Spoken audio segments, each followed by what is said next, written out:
Well, I think we'll get started. Welcome to you all on this, like I said, rainy spring Minnesota day.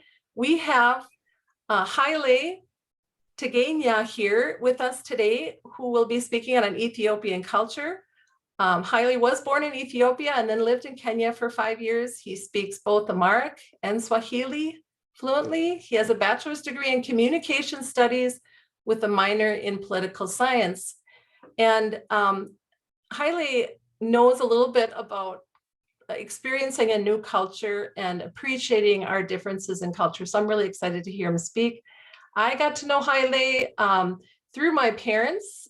He's currently working in my parents' hometown, or my hometown, of Arlington, Minnesota. And so this is maybe my mom and dad are on. Hi, mom and dad. So welcome, Haile. I will give the mic to you, and I'll go ahead and spotlight you. And oh, I wanted to just mention, if you have questions during the presentation, you're certainly welcome to put them in chat or to put them in the Q&A. And Haile said he would address them as we go along. Otherwise, we'll certainly get to them at the end. So welcome. All right, thank you for having me, Tracy. I'm excited to share my culture with you all. Like she said, if you have any questions, feel free to ask me. So I was born in Ethiopia, and I put this my culture photo. This is a cultural wedding picture that we took. My sister is right there in the middle. My brother-in-law is in the middle, and my uncle is on the opposite side. And this is our cultural clothes. And in weddings, the bride and the groom, they wear these coats as like a king and queen. And I just thought it was interesting to look at. Maybe it will help you guys ask more questions, or just to learn the different wedding ceremonies that we have. So usually when we have weddings, we have like the American wedding on like a Saturday. On Sunday, we have mels. It's like coming back. And mels mean coming back. So on Sunday, we wear these traditional clothes, and we eat and we celebrate again. So I just thought that would be a nice picture to share with you guys. So I will talk about the Ethiopian culture in the lens of like symbolic, learned, shared, dynamic, and systemic views of viewing culture. So first, we will look into the location and the flag being the symbol of the Ethiopian people. Ethiopia borders Eritrea, Sudan, South Sudan, Kenya, Somalia, and Djibouti. And within the country, there's 8 regions. There's Amhara, Tigray, Afar, Gambela, Somaliland, Oromo. So we have various regions that have their own regional culture, but the flag represents all those being together. The green representing the land, the fertility of the land, yellow representing peace and harmony, red representing the blood and the sacrifice that people have made in order to unite the country. In the middle, we have a yellow emblem with interlaced pentagram radiating rays of light with a blue shield. And that represents the different ethnic groups within the country and the respect that we have and share with one another. When we look at symbols, we could look at numbers and alphabets as well. Ethiopians, we have 80 indigenous languages, but Amharic is the official language, and that language has its own numeric system and alphabet system. We call it kutir or fidel. So this is the kutir, the like 1, 2, 3, 4, and we use that in and our Bibles or laws. So in different institution, the school system, we use our own alphabets and numbers to communicate with one another. But more importantly, it gives us an identity of what it means to be Ethiopian. It's to understand the language, to be able to read the numbers, to be able to read the alphabets and communicate with one another. Other countries in Africa, they wouldn't be able to know how to use this system unless they learn the language, appreciate the language and the system to learn it and be able to apply it. And that's what it gives us different from other countries. Also, food and drink is a form of way we express to one another, like what it means to be Ethiopian. And injera is the brown bread down there, and on top of it, you put various stews. It could be vegetable, it could be meat, like egg with chicken, or it could be beef. And we have diverse food, and one of the food is bayainatu, and bayainatu is a dish. It's in a circle, and you have different veggies and meats on it, and you eat it.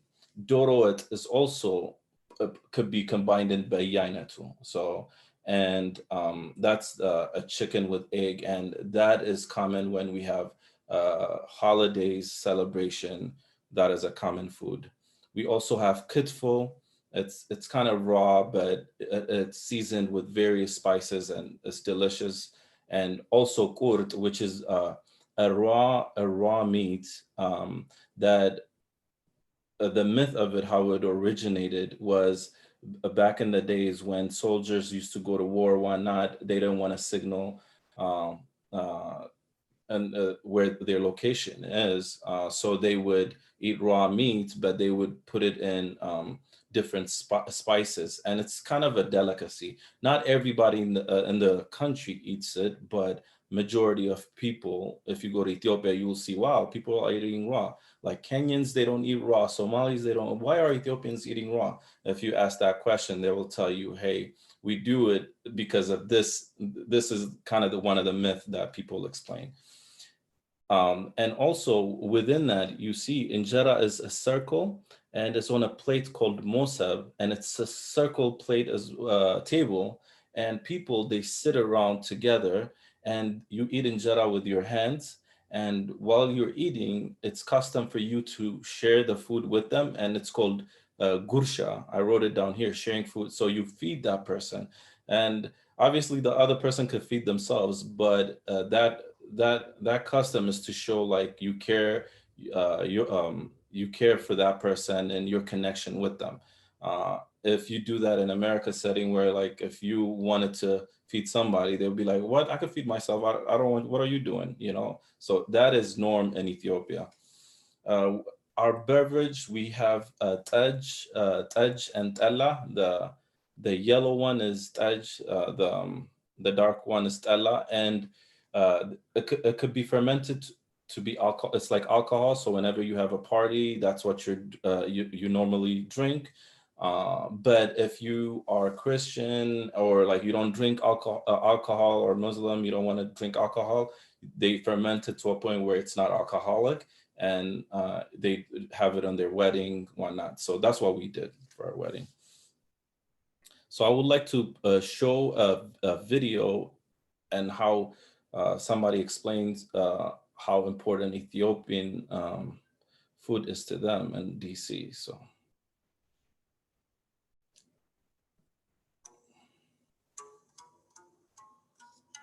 Washington, D.C. is the capital city of the world. I came here in 1977 for my terminal degree at Howard University, the first university in the United States who taught about African history. They created a hub for Ethiopians. We used to invite American friends to Ethiopian restaurant just to introduce these people to Ethiopian cuisine. The food itself is colorful, the beauty of it. Yellow, red, green, that's very enticing, appetizing, opens your desire to eat.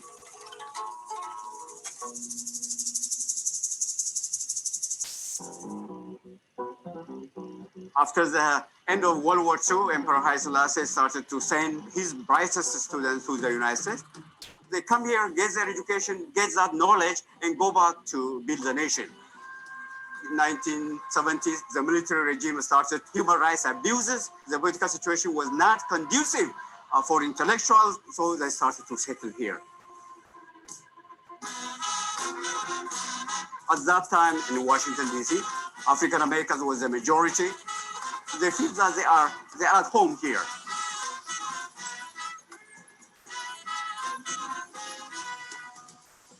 I was coming to this country 1980. On that time, no Ethiopian market. It's very hard to get that spices. All Ethiopians go to Indian stores. That is why I have to open my own Ethiopian grocery store.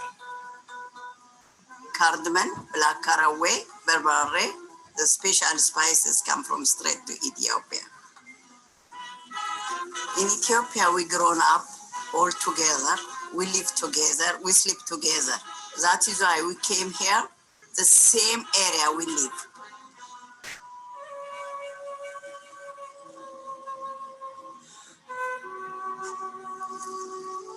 Coffee ceremony, you have to roast your own coffee. You can't drink by yourself. You have to have at least all the neighbors. The teacup, when they finish, there are people who are specialized to read. What is your situation going to be today? If it has opened up, you are going to be happy. If it's closed, there is something coming. To be careful.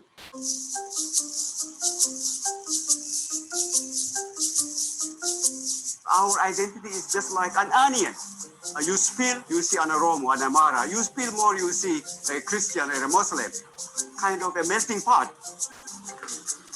You know, Ethiopians are like about 82 ethnic groups. The Gurages and Southerners eat more kettle. When you go to North, completely different kind of food, like doro. But majority of Ethiopians use the same kind of bread, that is injera.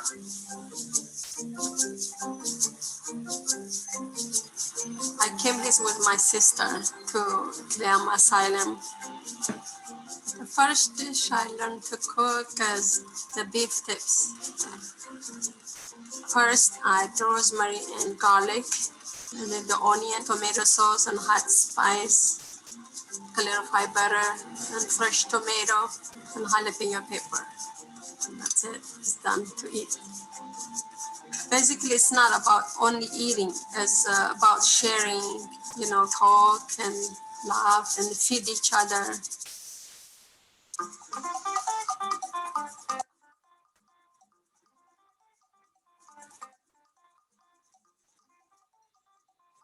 They came here and they tried the first time. They're excited and they are very happy. Americans are very open-minded. One of my professors saw people using their fingers and he said, pizza was like that. Some people didn't like pizza because they're using their finger. Americans will gradually get used to it and they will love it as they did with pizza. All right. So that is, so Ethiopians, if they want to teach their friends about their culture, they usually take them to Ethiopian restaurant. And that's what I've been doing even while I was a student in college. I take my friends to Ethiopian restaurant. Then after a couple of months, my own friends, they take other group of friends and I see them at the Ethiopian restaurant and they're showing their own friends. So one of the ways we share our belief of sharing with one another, caring with one another, is through form of food and the beverages and even coffee. You see the difference when we drink coffee. It's a ceremony. You're supposed to sit together, spend hours having conversation and drinking. Where in America, it's like you go to Starbucks, get a coffee, and you could drink by yourself. It's normal.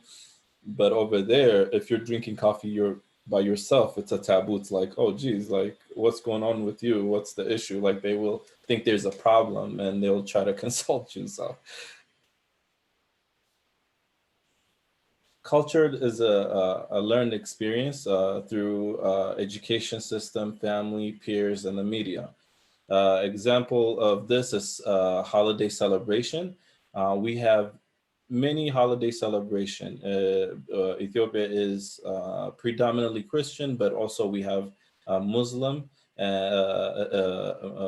population, and we're from both sides. We're very proud of our religion, and that is seen on our daily lives. For example, even the clothes we wear on weddings or a cultural festival. If you see closely, the dresses, the women have cross on their traditional clothes, and that just shows you how important faith is to Ethiopian people. You can see also in the men where they wear on their vest, there's also a cross, and that just shows how important it is faith is to us, and religion and culture is intertwined as well. And let me play Timkat Festival. Timkat is Jesus' baptism, and I want to show how important faith is to Ethiopian culture.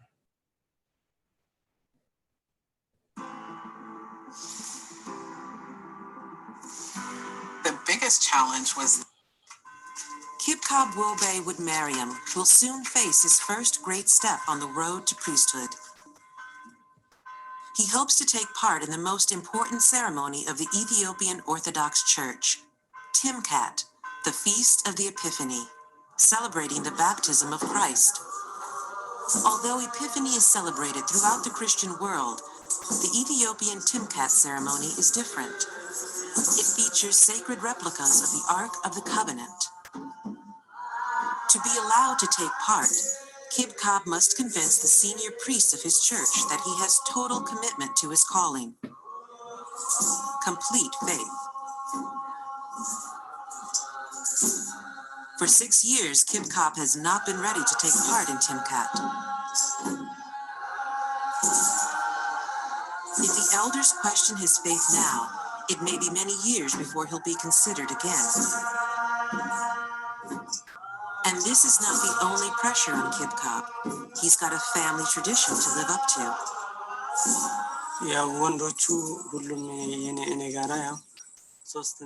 I'm one of 3 brothers. The other 2 have finished their religious education. They are already working in the church. I'm the youngest, but I want to achieve the same as them. Kibkab practices a form of Christianity that is both ancient and unique to Ethiopia. His life revolves around worship and study at a church school in Lalibela. His teacher, his own father, will be one of those who have the final say as to whether he's ready to take part in the Timkat festival. There's little formal structure to Kibkab's education. There's no end-of-year exam, and study is constant. Learning the scriptures by heart is in itself a monumental task. But Kibkab has to learn them in Ge'ez, which died out as an everyday language around 1,000 years ago. Kibkab lives with 10 other students. They earn their meals the traditional way, by begging for food. Enduring physical hardship is seen as a necessary step in Kibkab's spiritual development. So is learning to accept charity, especially from villagers who often have little food to spare. Fortunately, the people around Lalibela are devout Christians who will give whatever they can in exchange for a blessing. There are few sights more impressive than the city of Lalibela. Kibkab's church is one of 11 churches, each cut straight into the volcanic rock. They were built by the 12th century king Lalibela, who had a vision of the holy city of Jerusalem. Kibkab's long months of prayer and study have been rewarded. He's been chosen to be a part of the Timkat ceremony. It is an auspicious landmark in his spiritual development. But it is also a deeply private moment, a moment of personal revelation. Christians from all over Ethiopia come to the ancient city of Lalibela for the festival of Timkat, hoping for a glimpse of the replicas of the Ark of the Covenant, known as tablets. To come close to the tablet is to come close to the Word of God itself. The tablets of the 11 churches of Lalibela emerge, carried on the heads of the most senior priests. They are considered so sacred that no one is ever permitted to gaze upon them and must remain completely covered. From the labyrinths, they form a procession and make their way to the baptism pool.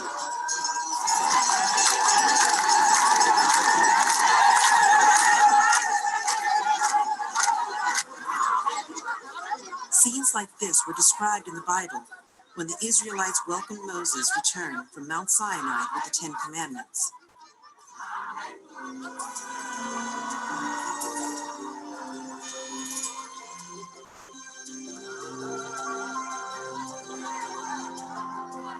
Celebrating the baptism of Christ, the faithful are themselves blessed by the holy water of Lalibela.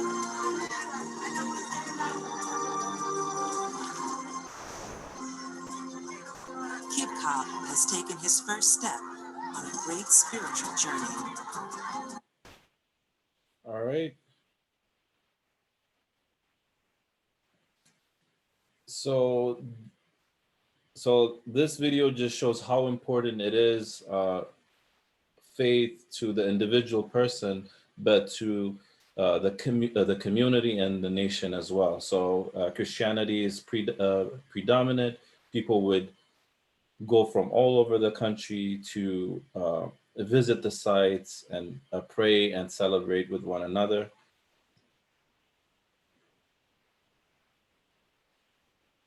So culture is shared.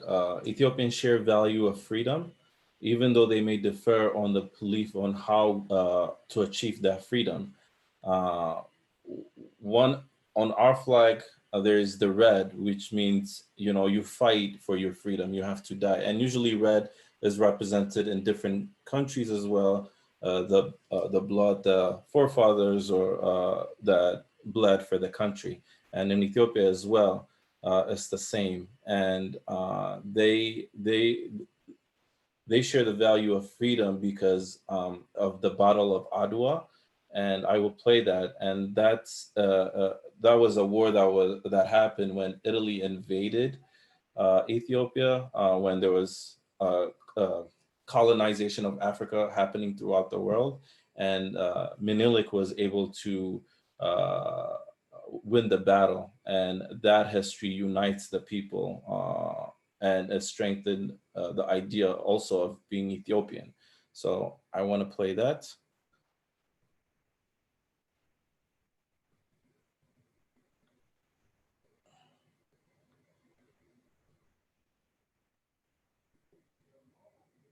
In some places, they tax flatulence, the kind that comes from cows. If you're 100... This history on to the next generation. Now, Ethiopia, one of the only 2 countries on the continent that were never colonized, celebrated 121 years of defeating the Italians. Ethiopians defeated the invading Italian army in the Battle of Adwa over a century ago. The victory scuppered the Italians' ambitions to colonize the country in a similar fashion to most of Africa, which was seized by other Europeans. Adwa, the story of Africans seeking to their own freedom, played out against a background of almost unrelenting European colonial expansion. Ethiopia and Liberia were the only 2 African countries that were never colonized. Thousands of people gathered in Ethiopia's northern town Adwa to commemorate the historic 1896 battle. Emperor Menelik II led Ethiopians to victory over Italian troops in Adwa. Celebrations were attended by veterans, diplomats, and government officials. President Mulatu says, "It is my strong conviction that the generation that remembers the history of its forefathers can also make its own history. In order to pass this history on to the next generation, we have to build a war museum and a Pan-African University."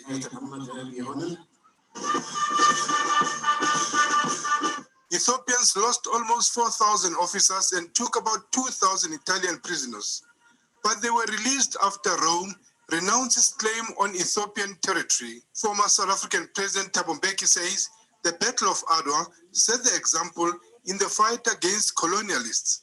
That even the return to.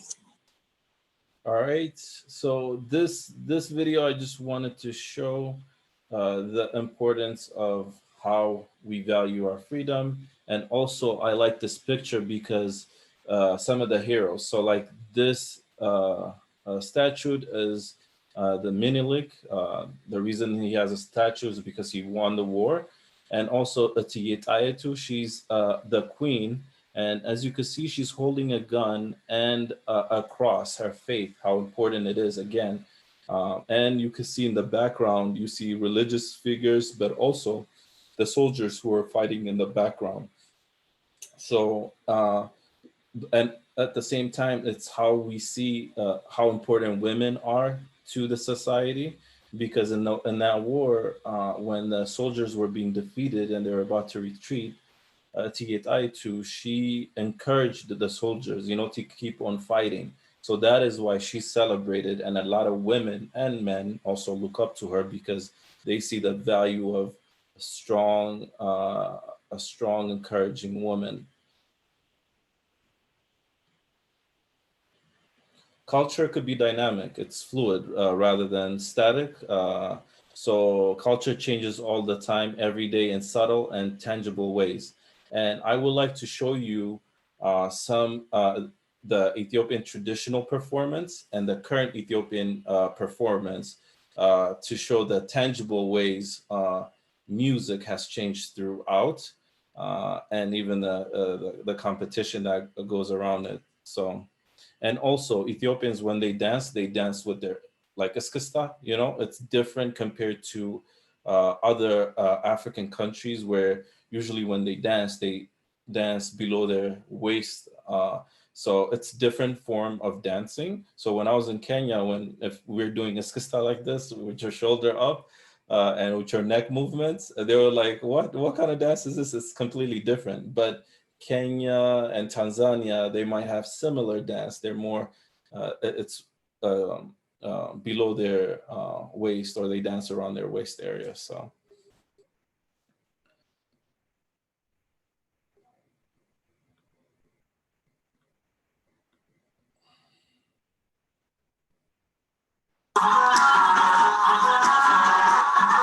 So this is eskista, it's the shoulder, and both male and female, they dance this one.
All right, and you see when they were dancing, they were circling the girl at the beginning of it.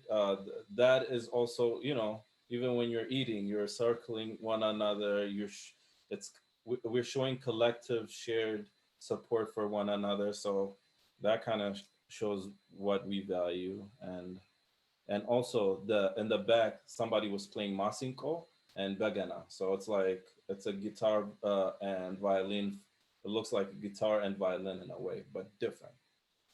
So I'll show you next the current Ethiopian artist Teddy Afro, which is popular, how he is trying to bridge the gap, and you know, the culture shifting, and also even the dance, the music, people, how they're dancing in the cities are completely changing. But also there's a little competition going on. So I thought it's interesting, and I just wanted to share that with you.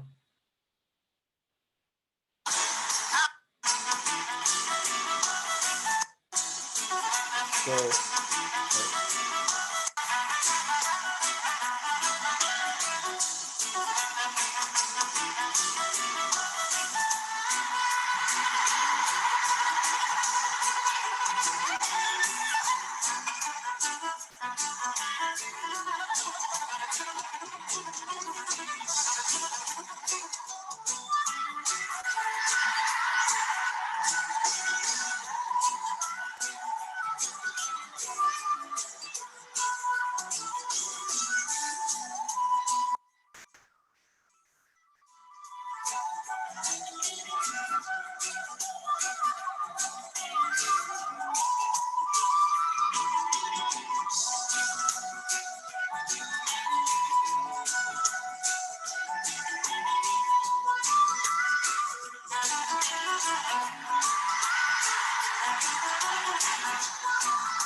I thought that was interesting because it's violin is like a Western music art form, and it has its own culture, and the Ethiopian tradition. They're playing one another, and you see the little competition. It's like we could both do the same thing. You know, it shows the similarities and also differences. But if you're, you know, when you combine them, you hear beautiful sounds. You know, so I think it's important to learn different culture, and that's how you see Ethiopian culture adapting to new forms of music, art, and that instrument is called masinko. So we have the violin and masinko going against one another and just working together also. So that was beautiful. When culture is systemic, one way we could observe culture systemic is through power distance. It's how people's self-image is defined in terms of I or we. So like in Ethiopia, we are a collective society. In America, I would say we're more individualistic society, and a sense of pride in Ethiopia is working as a team together, or as a group together, or making decision around the table with family, usually the elders making those decisions. That is Ethiopian culture. When you're making a big decision, even when you're about to get married, there's shimagale, that's the elders, that's what we call them. And you have to send shimagale to another family member, and they have to, you know, if somebody want to marry a daughter, they need to send the shimagale to speak with the family members. Even to this day, if even people are dating like the American way, like in America, if you're dating with an Ethiopian girl, why not?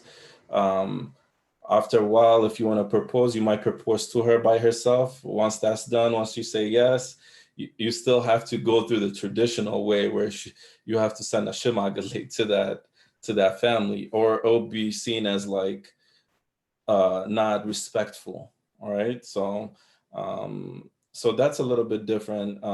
Also, whenever you want to leave to a different place, to a different area, you're leaving the collectiveness. So it's not as comfortable as it is if I was an American, and like I'm supported to just like, oh, up and move, go ahead.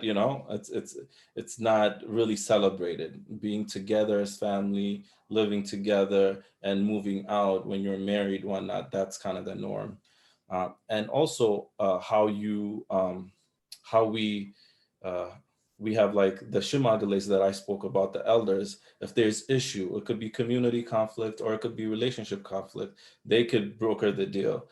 So somebody would, the woman could take the guy to the elders, or the guy could take the woman. And I wanted to show that in the video, in this music video. I'm not gonna play the whole thing because of time, but I thought it would be interesting to watch.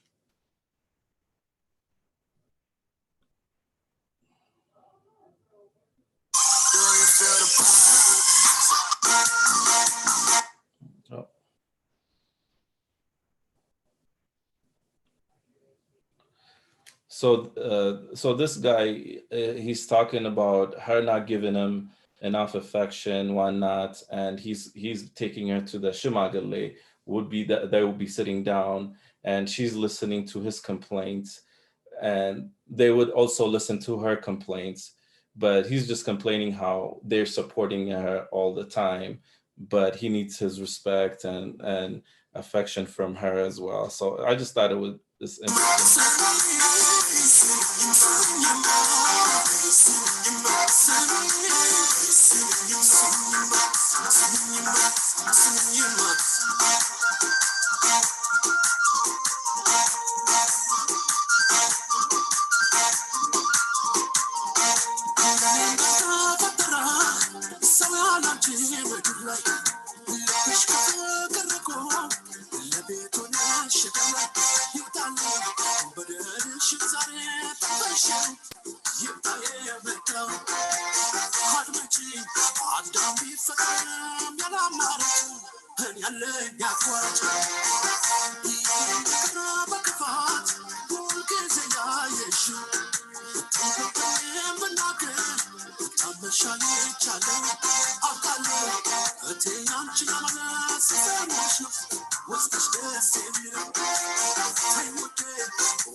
So that's kind of funny how you see the elders, they left with her when she left, when she's like, I had enough of him. And it's interesting how he's also he brought her to the Shumagale, but they're siding with her.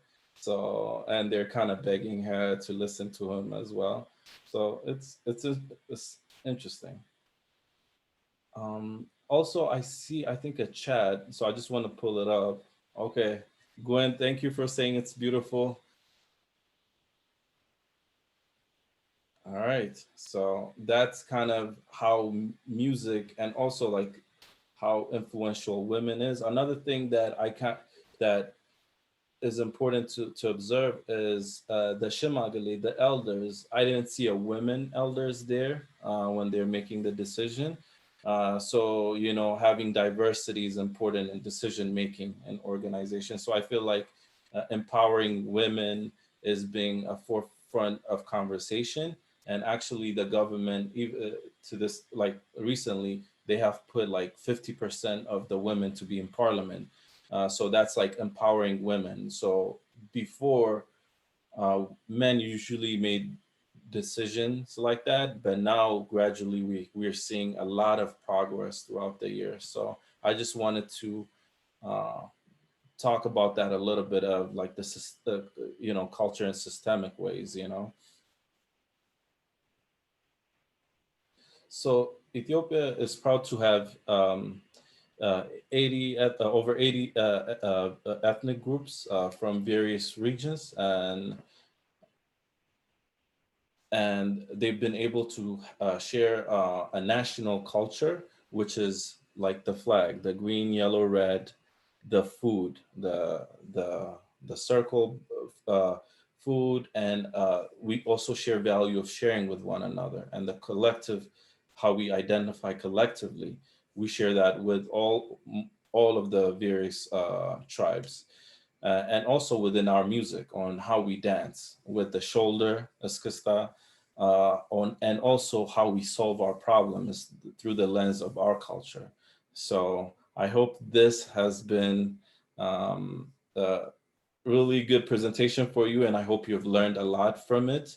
I hope it raises your awareness of different culture, and also encourage you to immerse yourself, to challenge yourself to learn about different culture, but because it's really hard to take yourself outside of your own norms and to learn. And whenever you're in that situation at the start, it's not gonna be comfortable. For some people, it's not. But over time, once you start learning, you start seeing the value. And just learning something different is challenging, but once you get to learn it, I think you find reward of your own identity. You also learn about yourself and how you could improve, how you could solve problems, how you could think about ways to solve differently.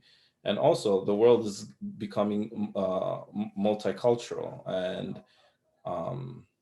and when we work with different cultures, if you have that experience to learn how to deal with a different culture, you're able to not only do well in what you're doing, you could improve your business, you could improve the institution that you work for, either be it government or nonprofit or for profit. Thank you so much. I'll leave it up for questions. Thank you, Haile. There is a question in Q&A. Can you share about the culture of education for Ethiopians? For education, as far as education, can that person elaborate, like what would they like to learn about it as far as the education goes? So there's different forms of education. Earlier on Timkat, you remember when we were looking at the video, there was a religion education system, or like Christianity. And in some regions, like in the Amharic, Tegegne regions, it's very strong to a point where their main education system is learning about the Bible. So one of the things that my mom and family members, even some people, they say is like, Dawitin Dagamelo. It means I have said, that David, the Bible, David, his poems, the writing, the whole writing, they memorize it and they say it out of memorization. So there's the religion education system, but then there's the normal education, like primary, secondary, and colleges and universities. So we have that as well. And throughout, you're learning the alphabet, you're learning the Amharic numbers, but also you're learning English because English is used predominantly in the country. So I hope that answered the question. There was just a follow-up on language, whether or not education takes place in Amharic and if other languages are used in education. And you just got done saying that English is also used. Yeah, English. Yep, English, but also different regional languages are also taught within the institution system. There's Orominya, Tigrinya, Kambata. So there's different ethnic groups. So within that region, they also teach their various language. But as the national language, because it is Amharic, everybody learns that. It's a requirement. And someone is asking about the Tej beverage. They're curious what's in it, and the culture around the drink. And then, yeah, well, let's take that one first. So tej is made out of honey. Also, birz is the same thing. Tej is a little bit sweeter, and sweeter, but it's bitter too. But the tella is the dark one. So tella is the dark one, and it's kind of like manlier in a way, or the stronger drink, you know, like, oh, if I'm, you know, I'm a tough guy, I'm gonna drink tella because it's very bitter. And tella, it's kind of sweet, but you drink that as well. So yeah, but it's mostly made of honey, and they ferment it, and they put some wood, and usually it's the women that make this. The culture around it is women, they make tej, and like a woman that knows how to make tella and tej, she's gonna be popular, right? She's gonna, like she will be known around town, the one who can make really good one. And if somebody doesn't know how to make it, it's like, she doesn't know how to make it. Like nowadays, because of modernization, like there's businesses that are making it now, but the culture around it, even the making food, it's based on gender. So like some of the roles in our society is based on, so making food comes from a woman. They know how to make it. They're the expert at it. If I go in the kitchen and start competing with my mom how to make the food, it's gonna be a taboo. And she wouldn't really want to teach me as well. She want to teach her daughters, like my sisters, to learn how to make food. My dad would teach me about history, like farming, or if they're in the military, their work, or if they're in medical, or whatever form of positions that they got, they would teach that. But the women, so the culture around food is that, and drinks is that as well. There was a follow-up question, I guess. She would like you to reiterate the significances of the colors of the flag, the green and the yellow.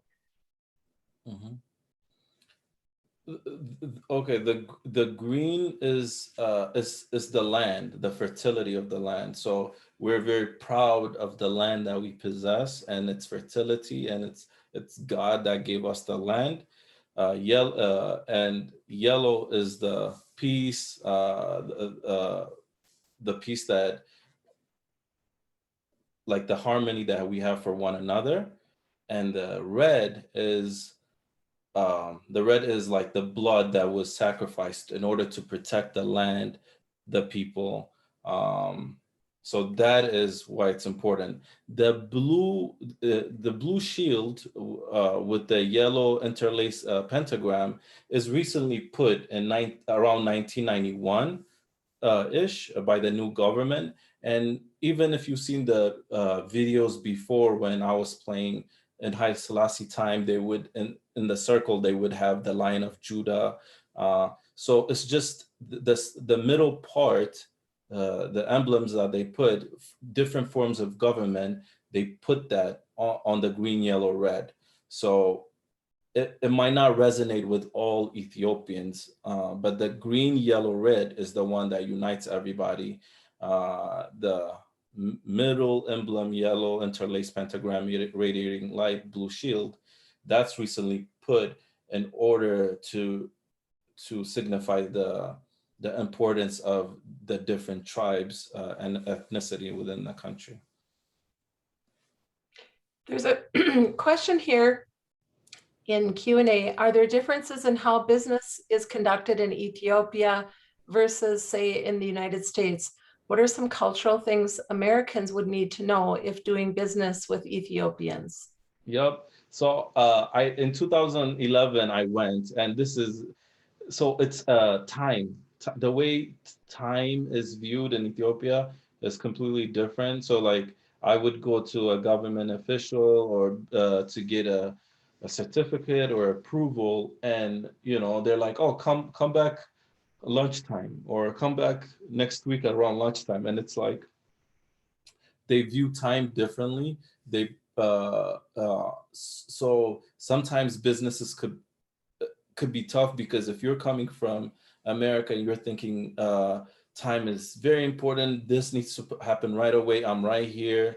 I'm on schedule. It doesn't work that way, because that person might prioritize somebody that came, and because of their needs, you're gonna have to wait maybe 2-3 weeks, and you might feel it's unfair.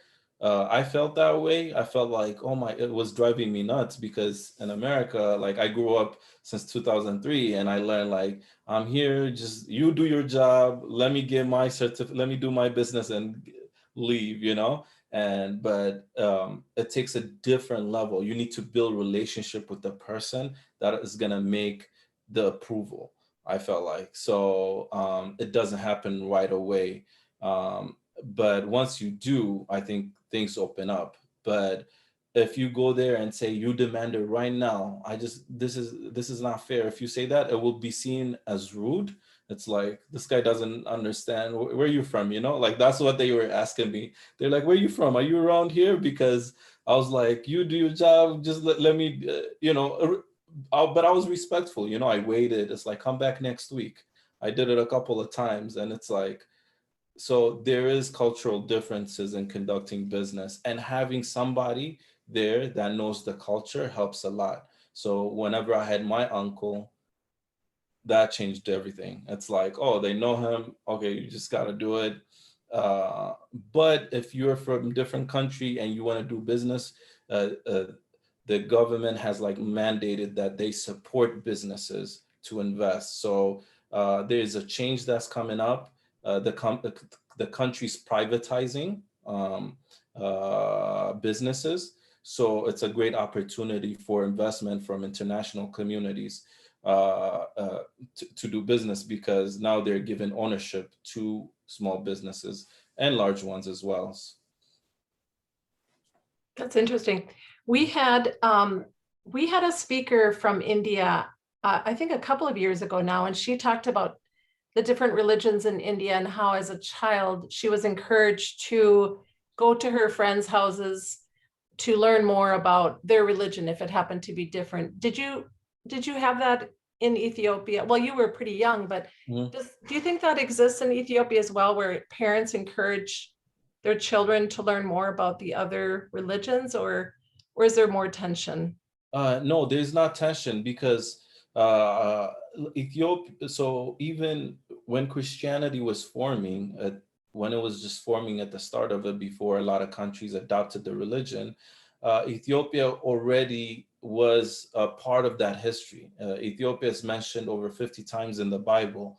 So we understand faith, like the leaders used to use religion as form of governance system. It's not it wasn't like a republic, so it was a monarchy. So religion was very important. And when Islam came as well, Muhammad, the prophet, Muhammad, I might say that not the right way, but he sent his prophets to Ethiopia as well. And so both of the religion developed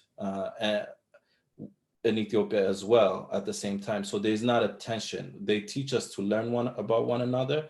But recently, because of globalism, where politics is interfering with religion, it has raised tension, but the religious leaders remind the people of the history. So whenever they different like terrorist groups or something, they want to, or religious political groups want to use religion in order to gain power, the religious leaders, they remind the people how the religion formed in Ethiopia. So there's a harmony. So you will see Orthodox praising in a big microphone, and you hear it really loud early in the morning. They wake you up in prayers. The masjid, they do their prayers, and they might be next to one another. So there's a lot of respect for one another, compared to other countries where, like, for example, in Somalia, the whole country is Muslim, and I don't think they would tolerate like Christianity, because they never had that grow in that country, and it's very conservative. But Ethiopia, even though it's conservative, they respect one another. They let Islam and Christianity flourish in that region. So I hope that answered the question. Yeah. Let's see, we've got time for a couple more questions, and there's one here in the Q&A. Are there considerations teachers in America should have when having an Ethiopian student in their class? Yeah, I would say if you have students that are Ethiopians, it's important to have maybe nonprofit leader, the teacher knowing a nonprofit Ethiopian leader or a religious leaders, so they could learn about that student, how they behave, how they act.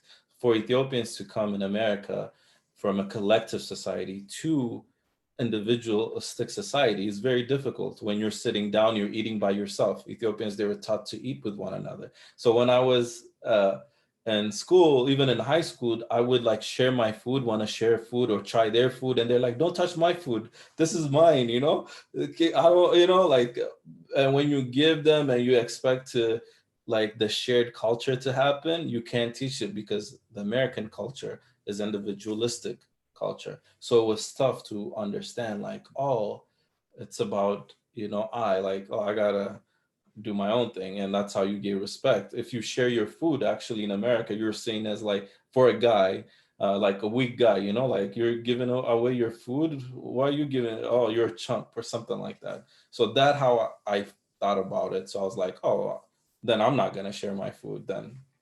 So, isn't that interesting how we learn or how we forget? Or, you know, I must share, because I see she's here.